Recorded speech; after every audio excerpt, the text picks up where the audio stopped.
So there's only going to be one picture for this entire video. It's going to be Anthony Davis because I have a million technical problems and the fact that this video is even out is an accomplishment.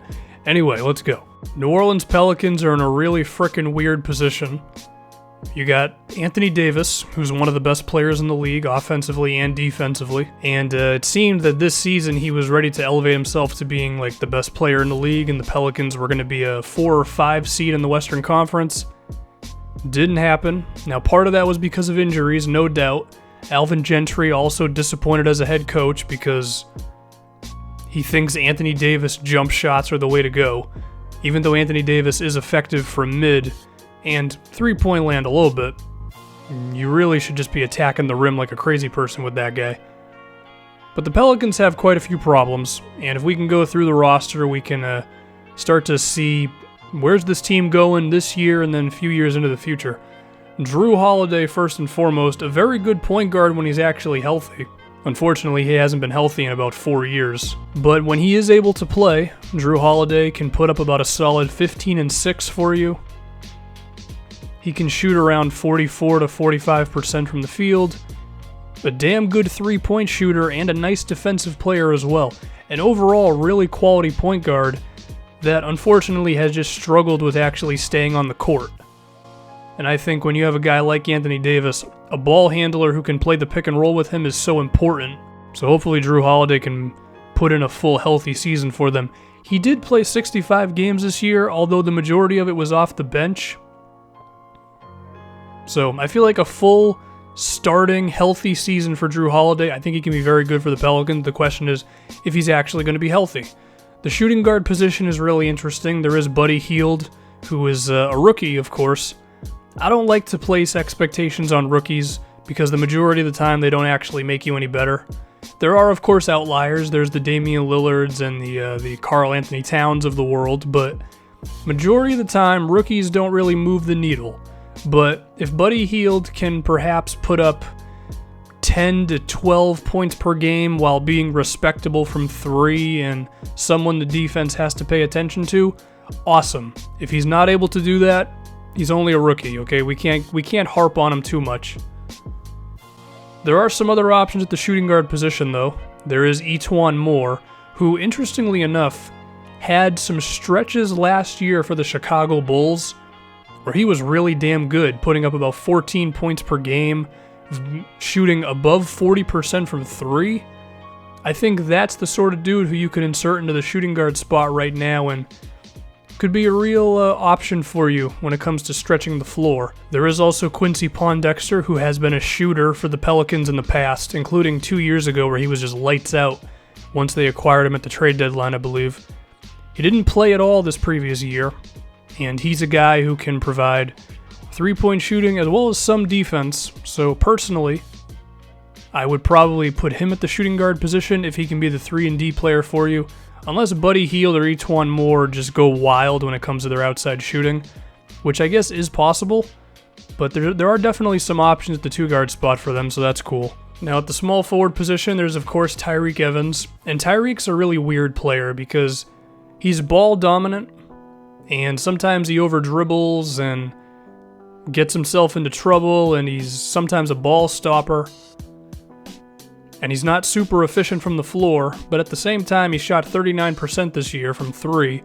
Now, that's only in 25 games. He's never actually had a good three-point shooting season for a full 82-game season, but he was pretty all right this year. Maybe he can continue that.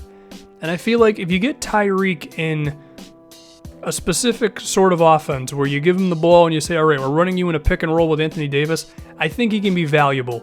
Once you allow Tyreke Evans to freelance and do whatever, that's when he starts to become a deterrent for your team and he over dribbles and all that stuff. So I think if you get Tyreke in specific offense, he can be all right.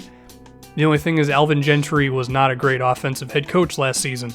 I already mentioned before Anthony Davis shooting a whole bunch of jumpers when he should be attacking the rim. Tyreke Evans was given a lot of freedom to just freelance, and it's like, that's not really what you want to do with Tyreke, in my opinion. There is also Solomon Hill, who they gave a bunch of money to this offseason. He was actually a very good three-point shooter for Indiana in the playoffs. Can he continue that throughout a whole season?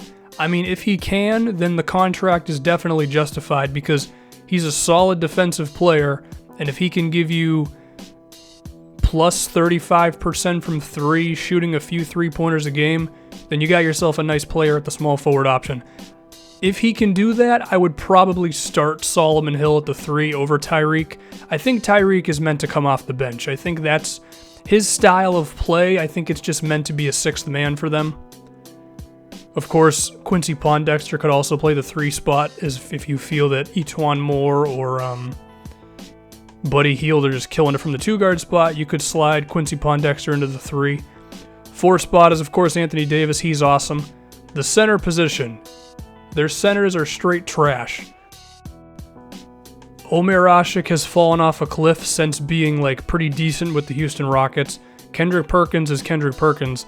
Alexis Ajinka can at least give you a serviceable 15 minutes per game, but they're going to have to find somebody at the center spot really damn quick because what they got right now, it's probably not going to work. Now, I didn't mention one guy who's interesting.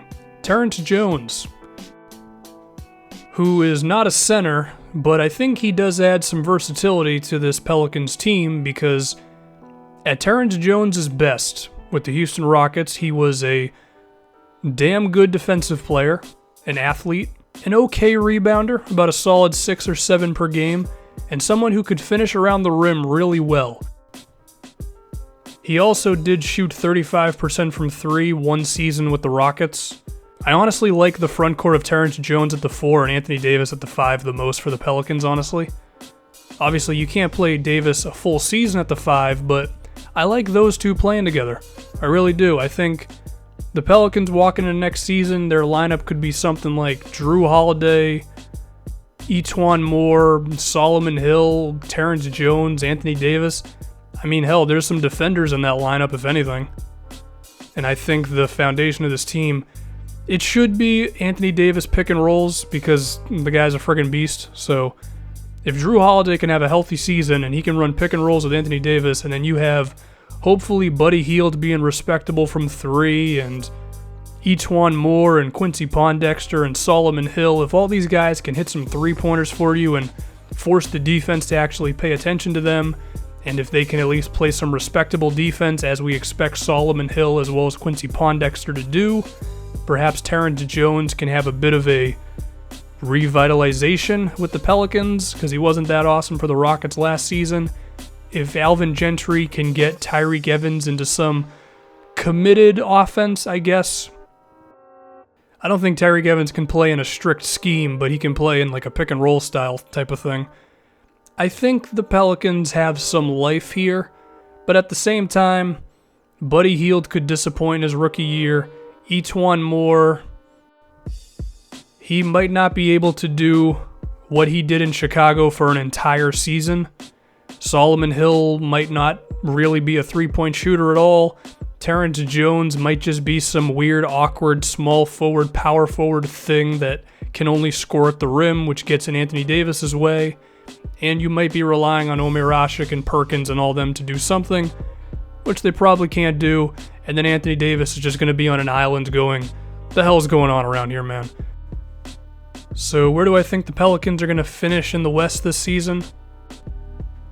I think they're going to make some noise in the 8th seed hunt in the West. But at the very best, I'm talking everything goes super well, maybe a 7th seed at the most. They just don't have that 2nd star or 3rd star next to Anthony Davis. The closest thing they have is Jrue Holiday, and it's I don't know if he's going to be healthy for a full season. And then there's just so many questions with their complementary players. It's Alvin Gentry wasn't that good of a coach. So I think they're going to be fighting for the 8th seed. And I think depending on the other teams they're competing with in there, maybe an injury here and there, maybe they could get in there, maybe not, but they're definitely going to be around that area, in my opinion.